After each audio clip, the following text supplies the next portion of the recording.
अपना उत्तराखंड में आप सभी का बहुत स्वागत है। मैं हूं आपके साथ में अमनदीप। खबरों की शुरुआत करते हैं। देहरादून में अंकिता को लेकर महापंचायत हुई, जिसमें कांग्रेस समेत कई संगठन के लोग शामिल हुए। देहरादून के परेड ग्राउंड में प्रदर्शनकारियों ने सड़क पर ही स्टेज लगाकर महापंचायत की है और प्रदर्शनकारियों की मांग है कि मामले में कथित वीआईपी की भूमिका को सार्वजनिक किया जाए और सीबीआई जांच की निगरानी की जाए, सुप्रीम कोर्ट के सिटिंग जज से कराई जाए। वहीं प्रदेश बीजेपी अध्यक्ष ने कहा है कि जब मामले की सीबीआई जांच चल रही है तो महापंचायत करने का कोई औचित्य नहीं है।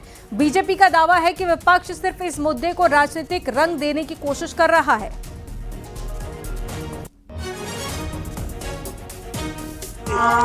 ये लड़ाई एक निर्णायक मोड़ में जानी चाहिए जब तक वीआईपी कानून के कटघरे में नहीं आता है, और ये तभी आ सकता है जब उत्तराखंड की जन आकांक्षा के अनुरूप सीबीआई की जांच जो है सुप्रीम कोर्ट की देखरेख में हो। देखिए, महापंचायत का कोई अर्थ नहीं है और ना उसका कोई औचित्य है। जब डिमांड की जाती है और माननीय मुख्यमंत्री जी ने उनके माता पिता की सहमति के आधार सीबीआई जांच की संस्तुति दे दी है, सीबीआई ने अपना काम करना प्रारंभ कर दिया है।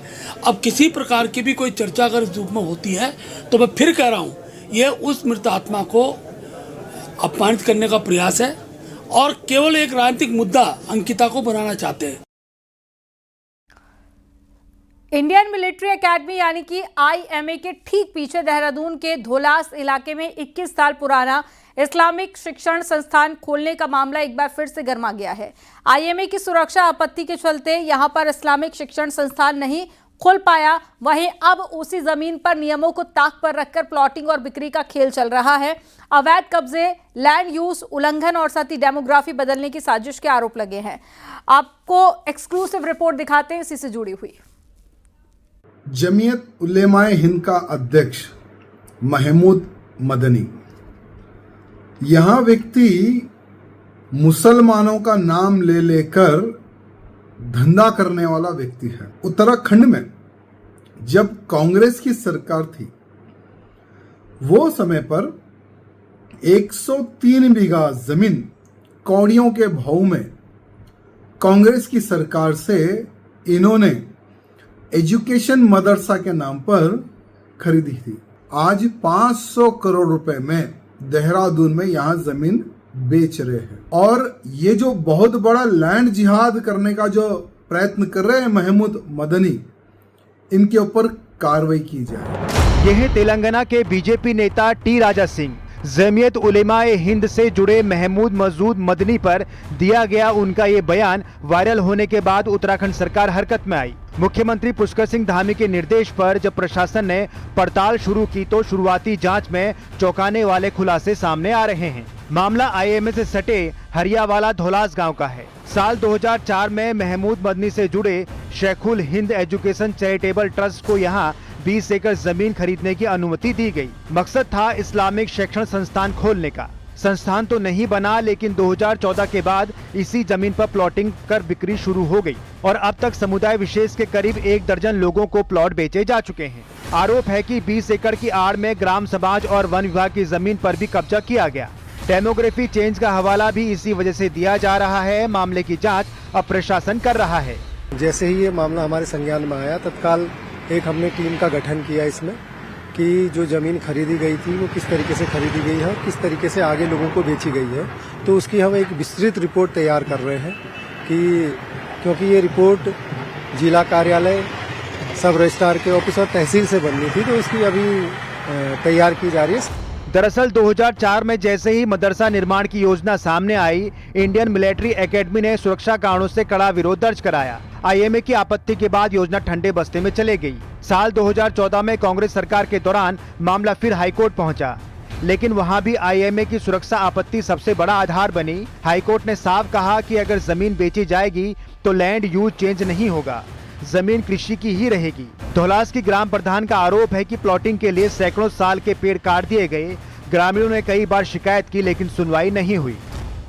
ये 2004 से चल रहा है मामला और ये विवादित मामला है और हमने भी पहले इसमें आपको एसडीएम को लेटर दे चुके हैं और इस पे अभी तक तो कोई कार्रवाई हुई नहीं है और ये तब से विवादित चल रहा है। चर्चा है कि धौलास में देवबंद की तर्ज पर विशाल मदरसा बनाने की योजना थी, लेकिन आईएमए की आपत्ति के बाद महमूद मजूद मदनी ने जमीन की पावर ऑफ अटॉर्नी किसी और को दे दी। अब इसी व्यक्ति के जरिए बिना लैंड यूज बदले कृषि भूमि पर प्लॉटिंग काट कर बेचे जा रहे हैं। सूत्र बताते हैं कि इस बड़े खेल में कई सफेद पोश भी शामिल हैं। ये पूरी की पूरी जो लैंड है, जो कृषि, जिसका लैंड यूज कृषि भूमि के नाम से है, उस पर यहाँ पर प्लॉटिंग कर दी गई है। जो बताया जा रहा है कि ट्रस्ट ने बाद के सालों में इसे देहरादून के एक व्यक्ति के नाम पावर ऑफ अटॉर्नी कर दी और उसके बाद यहाँ पर धड़ल्ले से प्लॉटिंग का काम शुरू हो गया। इस पूरे 20 एकड़ की लैंड पर जहाँ तक भी आपकी नजर जाएगी सारे प्लॉट यहाँ पर कटे हुए हैं। आप ये देखिए, एक एक करके पूरी यहाँ पर प्लॉटिंग हो रखी है।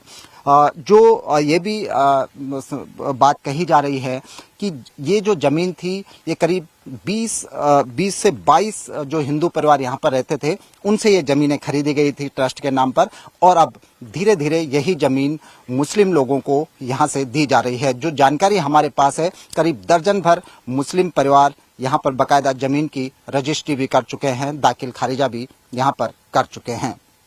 कैमरा पर्सन दीपक उपाध्याय के साथ सुनील नौप्रभात, न्यूज़ 18, धौलास। विकासनगर के पचवादून में सरकारी जमीनों पर अवैध कब्जे को एक और मामला सामने आया है, जहां पर देहरादून पाउंटा साहिब नेशनल हाईवे से लगने वाले आदूवाला क्षेत्र में ग्राम समाज की भूमि पर कब्जे के बाद में प्लॉटिंग के आरोप हैं, जिसकी शिकायत लोगों ने सीएम हेल्पलाइन से की है, जिसके बाद में प्रशासन की टीम मौके पर पहुंची और मामले की पड़ताल की गई है। वहीं प्रशासन अब अवैध कब्जे के खिलाफ कड़ी कार्रवाई की बात कर रहा है। इसके साथ ही कब्जा करने वालों पर भी एक्शन की बात हो रही है। ये हमारी ग्राम पंचायत आदूवाला का मामला है और इसमें एक दो बार पहले भी इन लोगों ने, जो भूमाफिया लोग बने रहे हैं और ये ग्राम समाज की भूमि पर कब्जा करके प्लॉटिंग करके उसको आगे बेचा जा रहा है। इस संबंध में मेरी शिकायत सीएम हेल्पलाइन के माध्यम से मैंने की थी। उस पर आज हमारे समक्ष पटवारी जी आए, उन्होंने भी इस चीज़ को वेरीफाई किया है कि अभी आदूवाला में जो सरकारी जमीन है उसके कब्जे को लेके हमारे पास सूचना प्राप्त हुई थी, तो हमने हमारा जो क्षेत्रीय लेखपाल है उसको निर्देशित किया था कि मौके पे जाके स्थिति का पता लगाएं कि अतिक्रमण है और किस आदमी के द्वारा किया गया, इसका पता लगाने के लिए हमने उसे निर्देश दिए गए थे। वो टीम मौके पे गई थी और उनके द्वारा ध्वस्तीकरण की कार्रवाई भी उसमें की जा रही है और जो व्यक्ति द्वारा इस तरीके का काम किया गया उसके खिलाफ भी कानूनी कार्रवाई की जा रही है। देहरादून से खबर है, जहां पर उत्तराखंड में बिजली के दाम बढ़ाने की तैयारी है, जिसको लेकर उत्तराखंड पावर कॉर्पोरेशन ने उत्तराखंड नियामक आयोग को बिजली की दरों में 16% बढ़ोतरी का प्रस्ताव भेजा है और बताया जा रहा है कि मार्च के अंत तक उत्तराखंड नियामक आयोग नया टैरिफ आदेश जारी कर सकता है। लेकिन टैरिफ बढ़ाने से पहले दस्तावेजों की जांच और जन सुनवाई होगी और 1 अप्रैल से नया बिजली टैरिफ लागू किया जा सकता है।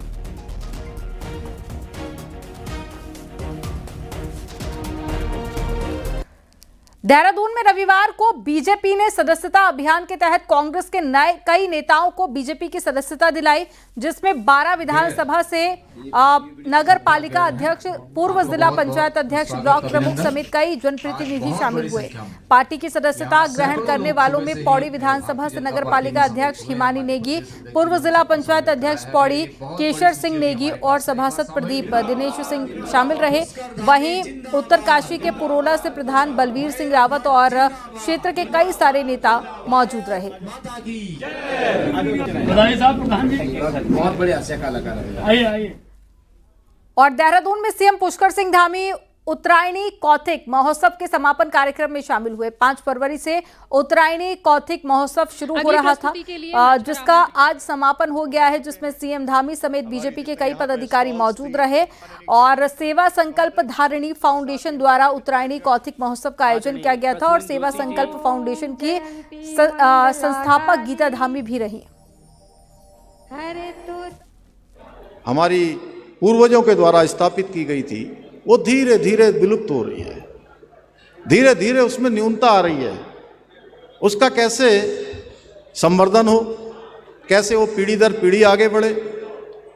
और इसमें हमारे जागर, बेड़ा, मांगल, खुदेड़, चौपाटी जैसे पारंपरिक लोक गीतों के साथ साथ छोलिया, पांडव, झोला छपेड़ी जैसे लोक नृत्यों को भी यहाँ पर देखने को और सुनने का सौभाग्य मिला। मेहनत कर रहे हैं। आप देख रहे हैं ये समस्त उत्तरायण हमारा ये जो कल्चर है, यहाँ पर हमारे उत्तराखंड की समस्त संस्कृति, चाहे वो कुमाऊं की संस्कृति हो, चाहे गढ़वाल की, जौनसार की, धारचूला, मुनस्यारी, गोरखाली, हमारे पंजाबी सभा के लोगों ने हमारा सहयोग किया और आज कई दिनों से महिलाएं अपने पारंपरिक जो है वेशभूषा में हमारे बीच में जो है खुशियां मना रही हैं। मुझे बेहद खुशी होती है कि हमारे पारंपरिक त्योहारों को इस मंच के माध्यम से हम लोग दिखा पा रहे हैं और अपनी परंपरा को नई पीढ़ियों तक पहुंचा रहे हैं, अपनी जड़ों से जुड़ने का काम कर रहे हैं। उत्तराखंड में मेडिकल स्टोर में आए दिन मिल रही खामियों पर अब ड्रग डिपार्टमेंट की सीधी नजर है। दवाइयों को रखने से लेकर यहां पर दवाइयों को बेचने वाले भी अनजान नजर आ रहे हैं, जो आपकी सेहत के लिए काफी घातक हो सकते हैं। आपको रिपोर्ट में दिखाते हैं।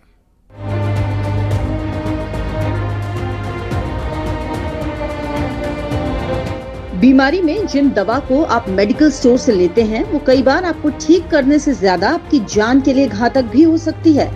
देहरादून में 800 से ज्यादा मेडिकल स्टोर हैं, जिनकी चेकिंग में कई बार अनियमितता के मामले सामने आए हैं। शनिवार को भी 3 मेडिकल स्टोर में इसलिए ताले लगा दिए गए कि यहाँ दवा फर्श में रखी मिली। यहाँ तक कि दवा की कई पेटियों में फंगस भी लगे मिले। दवाइयों का भी एक हर चीज़ का किसी दवाई का टेम्परेचर है तो उसको उस टेम्परेचर पे मेंटेन करिए। फ्रिज वाली दवाइयाँ फ्रिज में रखें और बाहर जो दवाइयाँ रखी हैं उन पर गंदगी ना जमे, या तो बॉक्स रखें या जो भी उचित व्यवस्था करें साफ सफाई की।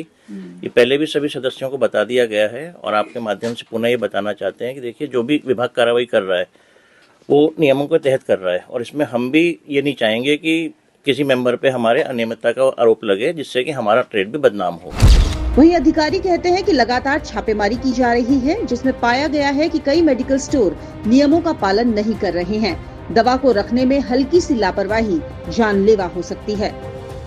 भी हमारे यहाँ मैन्युफैक्चरिंग यूनिट हैं जिनमें लिक्विड सेक्शन है, सभी की कार्रवाई हमने कर ली है और भारत सरकार की टीम के साथ की है और उसमें जो कमियां पाई गई हैं उसके हिसाब से उनका जो है कुछ के स्टॉक प्रोडक्शन भी किए गए हैं, मतलब उस सेक्शन का स्टॉक प्रोडक्शन भी किया गया है और उनको वार्निंग दी गई है और उनको कहा गया कि आप जो कमियां हैं उनका निराकरण करते हुए आप उसकी जो कंप्लायंस रिपोर्ट है वो सबमिट करेंगे।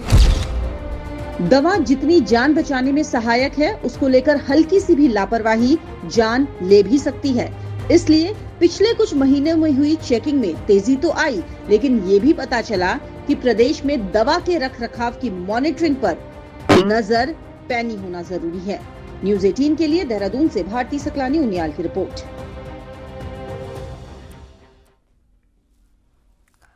विकासनगर के शिमला बाईपास चौक पर सड़क पार कर रही महिला को ट्रक ने टक्कर मार दी और हादसे में महिला की मौत हो गई। वहीं हादसे के बाद में ट्रक ड्राइवर गाड़ी छोड़कर फरार हो गया। सूचना मिलते ही पुलिस मौके पर पहुंची और ट्रक को कब्जे में लेकर ड्राइवर की तलाश शुरू कर दी है। मृतक महिला की पहचान मुर्शिदुल निशा निवासी पटेल नगर के रूप में हुई है।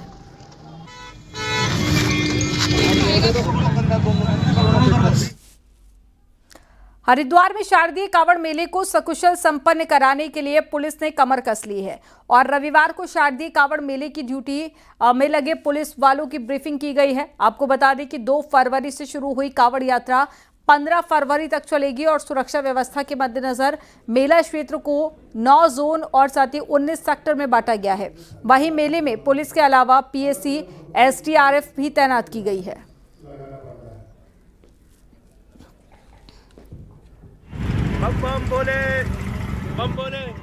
संपूर्ण कांवड़ यात्रा के दृष्टिगत जो पुलिस बल की तैनाती की गई है, एसएसपी महोदय के निर्देश के क्रम में 9 जोन और 19 के करीब में हमारे द्वारा सेक्टर बनाया गया है। प्रत्येक जो जोन है उसके प्रभारी हमारे द्वारा गैजेटेड अधिकारी को बनाया गया है और इसी तरीके से जो सेक्टर है उसमें इंस्पेक्टर और सब इंस्पेक्टर रैंक के अधिकारी नियुक्त किए गए हैं। केदारनाथ धाम यात्रा 2026 को लेकर जिला प्रशासन और पुलिस ने तैयारियां तेज कर दी हैं। आगामी यात्रा को सुरक्षित और सुगम बनाने के लिए अधिकारियों की संयुक्त टीम ने गौरीकुंड से केदारनाथ पैदल मार्ग का विस्तृत स्थलीय निरीक्षण किया है और निरीक्षण के दौरान टीम ने सबसे पहले राष्ट्रीय राजमार्ग के संवेदनशील स्थलों को चिन्हित किया। यहां पर मौजूद कमजोर और जोखिम वाले हिस्सों को लेकर राष्ट्रीय राजमार्ग PWD को तत्काल कार्रवाई के निर्देश दिए गए वहीं गौरीकुंड के तप्तकुंड चेंजिंग रूम की व्यवस्था और पैदल मार्ग की स्थिति का जायजा लिया गया। प्रशासन की टीम ने बताया कि गौरीकुंड से केदारनाथ धाम तक पैदल मार्ग पर ऐसे कई पेड़ चिन्हित किए गए हैं जो यात्रियों के लिए खतरा बन सकते हैं। इस पर जिला आपदा प्रबंधन प्राधिकरण और DDRF की तरफ से आवश्यक कदम उठाए गए हैं।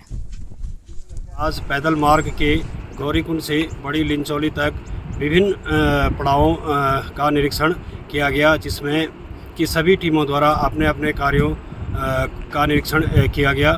आगामी यात्रा हेतु केदारनाथ पैदल मार्ग पर सभी व्यवसायियों से अनुरोध है कि वह बिना जिला प्रशासन या तहसील प्रशासन के बिना अनुमति के कहीं पर भी अपना जो व्यवसाय है या दुकान है उनको स्थापित ना करें, ताकि किसी भी जान माल के नुकसान से बचा जा सके।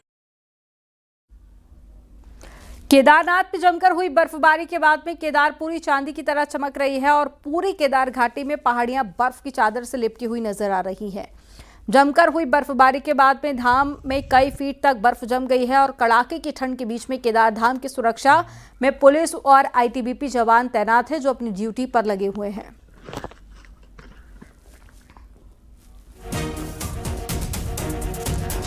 विश्व प्रसिद्ध पर्यटक स्थल औली में नेशनल स्कीइंग चैंपियनशिप का आयोजन होना है, जिसकी तैयारियां की जा रही हैं और 12 फरवरी से 16 फरवरी तक खेलों का आयोजन होना है, जिसमें देश भर के स्कीइंग खिलाड़ी भाग लेंगे और हुनर का प्रदर्शन करेंगे। आपको रिपोर्ट में दिखाते हैं।